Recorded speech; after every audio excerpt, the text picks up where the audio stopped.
Thank you, Bharatji, for coming to today's conversation. And the thing that intrigued me about your conversation with Vinam, because I got to know about you through that conversation. Through the podcast, only. Right. And the thing that intrigued me most was, apart from your work, your knowledge in history. वो मेरे लिए एक ऐसा factor था that I could relate with somebody entirely from the beginning of the episode to the end of it. Right. I was like, okay, this is the way that the history should be put forward. This is the way it should be done. And you were doing it right there on the camera. So that was my point to contact you. And thank you for coming again. So first thing I want to ask you, and rather I want you to do is give a brief about your work. So मैं आपसे ये इसलिए बोल रहा हूँ जिससे कि हमारी जो audience है, at least once they get to know about you, connect बढ़ेगा. They can connect with you, and then we can take the conversation ahead in whichever direction it goes, because I don't want it to be structured in that way. No, it makes sense. Yes. Thank you for having me, and I feel before we start with my brief sort of introduction of my work, I think a lot of people sort of can associate or relate to me because I'm not a serious, or I'm not a trained historian or an architect or a designer or a photographer.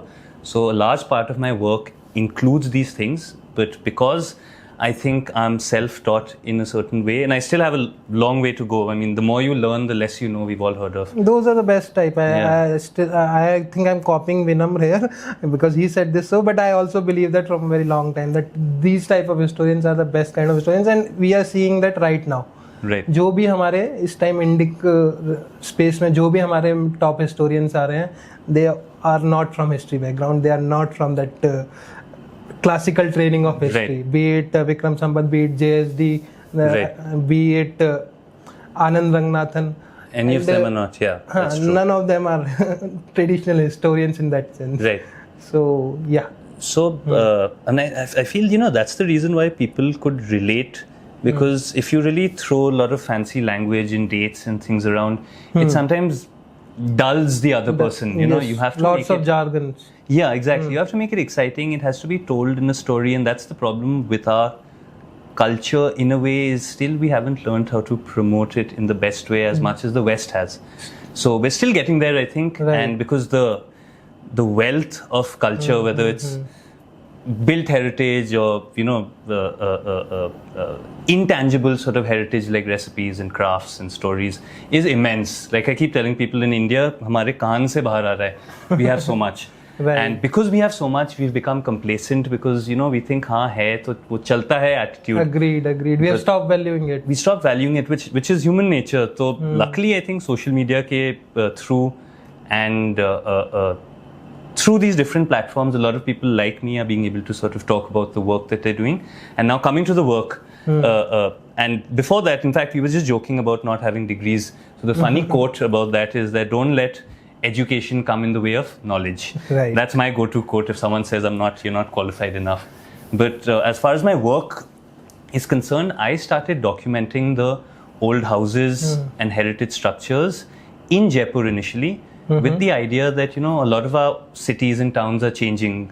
The old structures are being demolished and new buildings and malls and shopping complexes. Your own house is So I have an old, my mom has an old house also, which for the longest time since we were kids, we've known that it's someday going to be demolished. So there were a couple of reasons why I started to go around and document and identify and map these places and try and research about it and write. And then one thing led to another where I started documenting not only houses but all heritage structures, whether it's a stepwell. When was this year? This was 2022, 2021, just after the first wave of COVID. Okay. And luckily, I think people responded to it very well. And मुझे शौक था ही, मैं खूब पढ़ता था. मैं बोलते रहता हूँ that I'm not any designer, photographer, historian, but I'm a nerd. And I love reading, especially about the history and heritage of Rajasthan and my community, which is the Rajputs. And it's just been a very sort of a satisfying journey because when you sort of read the regular narratives that are told to us, it's very one-dimensional, single-layered, very bland. But the minute you start reading about it and understanding and listening to people, you see how layers start sort of unfolding. So I feel I'm very lucky to be able to do something that I enjoy. My page on Instagram is called Jaipur Houses. And I'm doing another one where I'm trying to sort of map and document the water systems. Stepwell country. It's called Stepwell country, where stepwells, tanks, kund, kuए, झालरे, बावड़ीज, everything water systems, जो पुराने ducts होते थे, पुराने कुएं, all of that I'm trying to just identify, because I found it very hard when I was trying to do research. There was no place that you could go to where you had a list of all these structures, listed. So this is my lifelong thing. I think whether I come in fancy podcasts or I make money or it doesn't matter. I will keep doing my documentation and posting about it and writing about it. So yeah, that's a little bit of my work. That kind of passion is what is required right now. I feel I'm lucky enough that, I come from a sort of background that I can afford to do it also. I've met a lot of hardworking people, and I just am stubborn enough and itna dheetu that even if I'm not earning money, and I'm actually, as I say, it's very fashionable to be in this, but it's a fashionably poor sector to be in, because there's not a lot of money in history and heritage if you see it in that way. So a lot of people like me are having to work jobs, regular 9 to 5s, and they do this, as they say, they moonlight. They do it as in their sort of spare time. But I am okay staying with no money for a little while, because thankfully I have a home that I can stay in and I get food on the table. So for me, that's more than enough. And slowly now, I think as your credibility increases, more and more people sort of want you to give a talk or to do a walk. And these are little ways that I'm sort of supporting myself. I think that is the usual way that people used to earn their living. Right. Before 100 years or 200 years. Absolutely. When the 9 to 5 came, only then we started to fall into that pattern. Right. And that we have to work for a month and then draw a salary at the end of a week or at the end of the month. Absolutely, yeah. And that has made life so monotonous and so boring for many people that they detest it. They want to run away from it. Like what you are doing on your daily basis is what they want to do on their weekends or long weekends. Right. But you have to keep it exciting enough, because a lot of people say that the minute you make even your hobby or your passion your work, then you stop enjoying it as much. Thankfully, that's not happened to me. Not me as well. But that's what some people have told me. So you have to sort of keep yourself inquisitive and curious about different things. So now I'm also trying to work on registering in Art Deco. A lot of people are not familiar with Art Deco, but it's this sort of raging design movement. It's very hard to explain what it is, but it basically is a design movement that's completed 100 years in 2025. And India has a wealth of Art Deco buildings. This was between 1925 to 1950-55. And in fact, the first Art Deco building was this palace in Jodhpur called the Umaid Bhavan Palace. So Rajasthan... You'll have to define it a little bit for me. What is Art Deco building? So Art Deco was basically just after World War I. Obviously, after a war, the sentiments and the morale of people are very low. And so this design movement started, which sort of embodied modern thinking. Right? At the same time, they also had discovered the tomb of Tutankhamun. So there were lots of goodies that were coming out from the Egyptian civilization. And so this movement was merging a lot of civilizational sort of design with modern sensibilities. So at that time, if you think about trains were becoming very popular, for normal people, not only for goods and products. And steamliners, which ships were becoming very popular. That's how people would travel from one country to another back in the day. And so because of that, their sort of designs were included in houses. If I can, I'd love to show a few pictures on your podcast I'll share with you, where people will get good ideas of, but the sort of largest Art Deco enclave is in Miami in the world. After that is in Mumbai, in Bombay. So India is very much connected to Art Deco, but a lot of people think of it as modern. Where in Bombay? Marine Drive, the entire Marine Drive, the Queen's Necklace is full of Art Deco buildings, Pizza by the Bay, all those sort of Empress Court are all very, very famous Art Deco buildings. And it's a UNESCO World Heritage Site. Victoria Terminus and No, Victoria Terminus is no. That's completely, I think that's more classical Gothic architecture.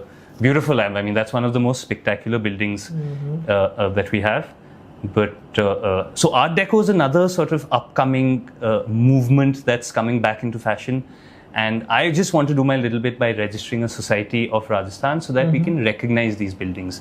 I am not a person that is very good with doing protests or activism and stuff, but I enjoy being a catalyst. And that means you sort of start talking about something, you light that fire, and then encourage more and more people, experts, better people, to take it forward. So how was that drive on 2nd October that you did recently? It was Cleaning drive. It was good. We had a very short time frame to sort of organize it. But again, the idea was Briefly to just tell me the start the location conversation. too. So the location is actually, a lot of us know Jal Mahal. Right. And whenever someone wants to visit Jal Mahal, which is the water palace in Jaipur, you go to this one promenade, or boulevard as they call it, which is been restored by the government every 5, 6, 10 years. Again and again, they keep pumping money into the same place. But just on the other side, which is towards the bypass, is this beautiful old gate, a small fortress, a fortified bandha or a dam as we call it, and bastions, burj jo hum log kehte hain, which is just dotting the entire landscape. And if you go there, the amount of garbage is unbearable. I mean, I'll share pictures with you if you want to show. I've seen them. You've seen. And strangely enough, when Jai Singh Ji was building Jaipur, he performed these very sacred Vedic yagyas. Out of that one was called the Ashwamedh Yagya. I mean, anyone can Google it. It's considered to be one of the most important Vedic rituals. He's actually often criticized for that too, but that is another thing. We'll talk about that. So it was supposed to be a horse sacrifice, and all Chakravartis, very big emperors, basically would do this. And it was Jai Singh's way of sort of asserting himself at the time as a Vedic ruler. Mughals, the empire was declining. But coming to my point is that after the yagya was done, he came to this point, this bandha, which is full of garbage right now, to do his snan after the ritual. Okay. So it's that sacred a site. It has that site is that site. He went down the right steps now. on the embankments to Pala and went down to wash himself, the ritual bathing after the yagya. But sadly, we have so much that we've neglected a lot of these sites and focused our tourism only on sites like Hawa Mahal and Amber Fort and City Palace, I think which are beautiful. Entire area near the stairs was covered with garbage. Entire area, the Mahal inside was almost in a layer of trash. And more than trash, it was very surprising to find, there were just broken bottles of glass. I mean, there was just beer bottles everywhere, smashed. That is the most pathetic habit that I have found in our people, that they end up smashing the bottles where they drink, and this is just so embarrassing. Even in Western Ghats, I've lived in Mumbai, right? So I used to go interior points where there was like some secret waterfall or things like that, right? Because that is how it is in monsoon. It is very beautiful, just like Jaipur is, just like Mewad is. Right. That similar vibe is there in So Western here it's Ghats. a little different. I'll tell you why. Sorry, you. No, I was just telling you. So I keep finding that smashed bottle pieces in all those locations, and it used to piss the hell out of me. It's aggravating, that, because I understand. I mean, if you want to have a beer in a beautiful place, no problem. But at least have the responsibility. It's your duty to just dispose it off. I mean, but we've just forgotten how to take care of what we have. I feel, which is a pity. Again, you raised that point. We have become complacent. We've become complacent. Hamare, ignorant too. Itna kuch hai. I started realizing this when I started interacting with a lot of foreign travelers who would stand with their mouth open, sometimes with water coming out of their mouth. Unne kya dekha? They haven't. Unke paas ek darwaja hota hai in Italy, a small little darwaja. They will protect it. Here we have lakhs and lakhs of these darwajas only in the Jaipur Old City. So I mean, the comparison is crazy. I mean, the way they. But obviously, a lot of people are saying that even in the West, there is a lot of bad conservation that's happening. There's a lot of neglect happening. It's not all hunky-dory, like we say. But we don't have to compare ourselves to the West. We have to create our own sort of our own system. Heritage. And this is the biggest sort of, what do I say? It can be a great economical gain also to the country, because if you start opening up these places and sites and even privatizing them to certain people, if you can't take care of it, it opens an entire different sector completely, which I feel is totally untapped. So hopefully koi kuch karega, some conscious politician comes who wants to change it. Fingers crossed. Like someone told me, there's no expiry date for hope. One of my mentors told me, so you can keep hoping, basically. Right.